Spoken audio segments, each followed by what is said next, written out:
جو اس وقت کے حالات کے تقاضوں کے مطابق ہوتے ہیں۔ لہذا قرآن جب تورات کی سچائی کو بیان کر رہا ہے تو اس کے پہلے انکاری تم نہ بن جاؤ۔ امی اہل عرب لوگ اور تمہاری اولادیں تمہاری ہی روش پر چلیں گی، تم نہیں مانو گے تو وہ بھی نہیں مانیں گی، اسی طرح تم سب کے گناہوں کا حصہ اپنے سر اٹھاؤ گے۔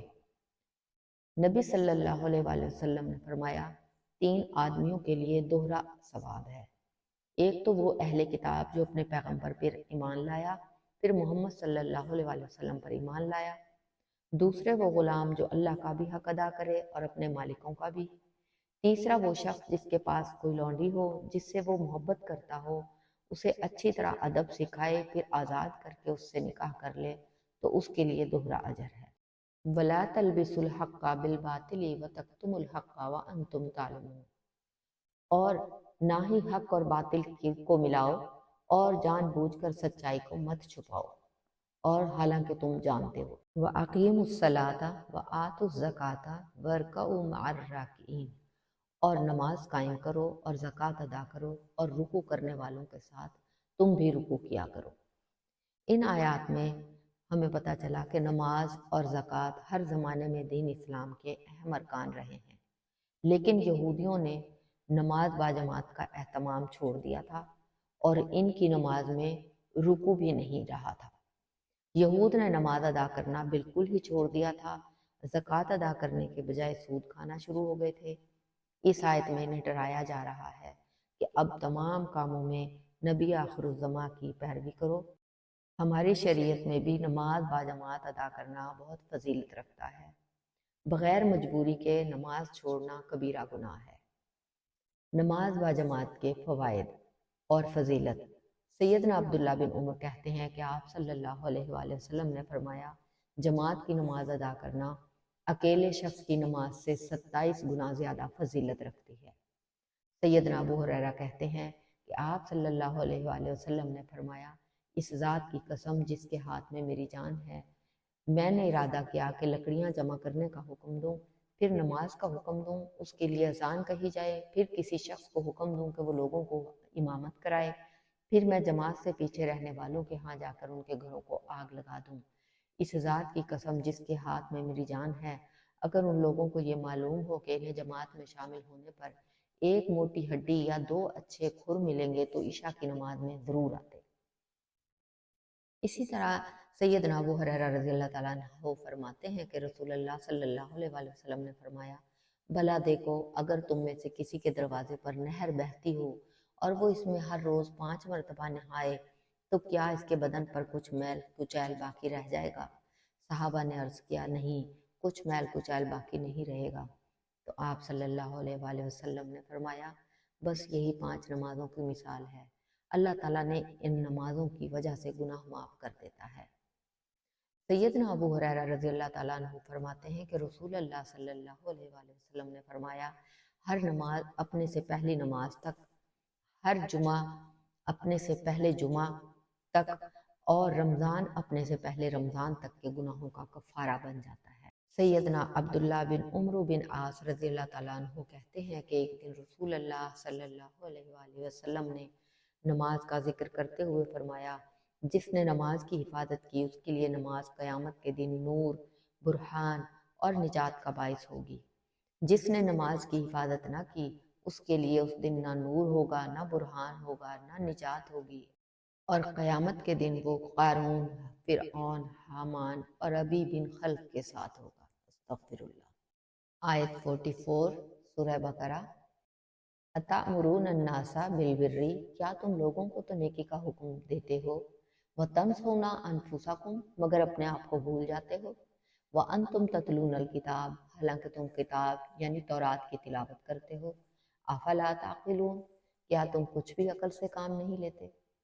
ان آیت میں اللہ تعالیٰ نے یہودی علماء کو خطاب کیا ہے کہ تمہیں حق بات پتہ ہے، تم خود سب حقیقت جانتے ہو کہ یہ نبی آخر الزماں حق ہیں، یہ دین اسلام برحق ہے، لیکن تم جانتے بوجھتے لوگوں کو نیکی کا حکم دیتے ہو، نیکیوں کی باتیں بتاتے ہو، جب تمہیں اہل عرب بدھو قسم کے لوگ یا امی لوگ تم سے فتوے لیتے ہیں، تم انہیں فتوے دیتے ہو، لیکن جب تمہیں دین اسلام کی طرف آنے کا کہا جائے تو اس بات سے تم رک جاتے ہو۔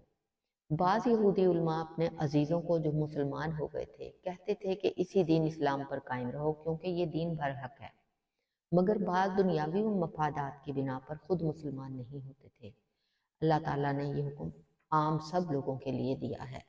وَاسْتَعِينُوا بِالصَّبْرِ وَالصَّلَاةِ وَإِنَّهَا لَكَبِيرَةٌ إِلَّا عَلَى الْخَاشِعِينَ، اور مشکل پڑنے پر صبر اور نماز سے مدد لو۔ إِنَّهَا لَكَبِيرَةٌ إِلَّا عَلَى الْخَاشِعِينَ، بلا شبہ نماز بھاری ہے مگر ان عاجزی کرنے والوں پر نہیں، یعنی مصیبت اور پریشانی کی حالت میں اللہ تعالیٰ نے ہمیں صبر اور نماز کو اپنا شعار بنانے کا حکم دیا ہے کہ اللہ تعالیٰ کی یاد میں جس قدر طبیعت مصروف ہو اسی قدر پریشانیاں خود بخود کم ہو جاتی ہیں۔ بعض لوگوں نے یہاں صبر سے روزہ بھی مراد لیا ہے۔ رسول اللہ صلی اللہ علیہ وآلہ وسلم کی عادت مبارکہ تھی کہ جب آپ کو کوئی پریشانی لاحق ہوتی تو خود بھی نماز میں مشغول ہوتے اور اپنے اہل و عیال کو بھی اس کی دعوت دیتے تھے۔ سیدنا انس بن مالک رضی اللہ تعالیٰ عنہ کہتے ہیں کہ آپ صلی اللہ علیہ وآلہ وسلم کا ایک عورت پر گزر ہوا جو ایک قبر کے پاس بیٹھی رو رہی تھی۔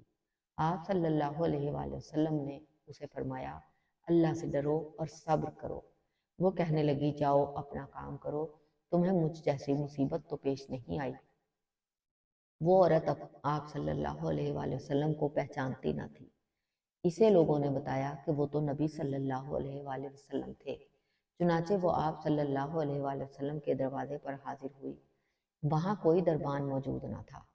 وہ اندر جا کر کہنے لگی میں نے آپ صلی اللہ علیہ وآلہ وسلم کو پہچانا نہ تھا، اب میں صبر کرتی ہوں۔ آپ صلی اللہ علیہ وآلہ وسلم نے فرمایا صبر تو اس وقت کرنا چاہیے جب صدمہ شروع ہو۔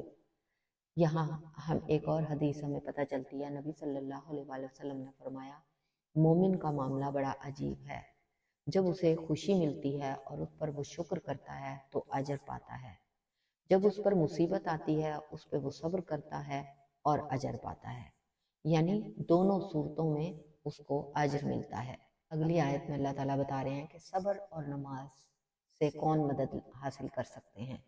الذین یظنون انہم ملاقو ربہم، صبر اور نماز سے وہی فائدہ حاصل کر سکتے ہیں جو یہ یقین رکھتے ہیں، یظنون انہم ملاقو ربہم، جو یہ یقین رکھتے ہیں کہ وہ اپنے پروردگار سے عنقریب ملنے والے ہیں، وَأَنَّهُمْ إِلَيْهِ راجعون، اور اسی کی طرف پلٹ کر واپس جانے والے ہیں۔ ان آیات میں اللہ تعالیٰ نے ہمیں بتایا ہے کہ صبر اور نماز سے وہ لوگ فائدہ اٹھا سکتے ہیں جو لوگ مرنے کے بعد اپنے پروردگار سے ملنے اور اس کے حضور جواب دہی کا یقین رکھتے ہیں۔ ان کے لیے نماز کی ادائیگی کبھی مشکل نہیں ہوا کرتی، بلکہ اگر نماز چھوٹ جائے یا نماز میں تاخیر ہو جائے تو ان کی طبیعت بھاری ہو جاتی ہے، اور جب تک وہ نماز ادا نہ کر لیں انہیں چین نہیں آتا۔ جو لوگ روز آخرت پر پورا یقین نہیں رکھتے ان کے لیے نماز ایک مصیبت اور مفت کی بیگار ہوتی ہے۔ استغفر اللہ، اللہم لا تجعلنا منہم۔ الحمدللہ ہماری آیت 40 تا 46 مکمل ہوئی۔ ایک رکوع ہم نے پڑھا۔ اللہ رب العالمین سے دعا ہے کہ جو کچھ ہم نے پڑھا اس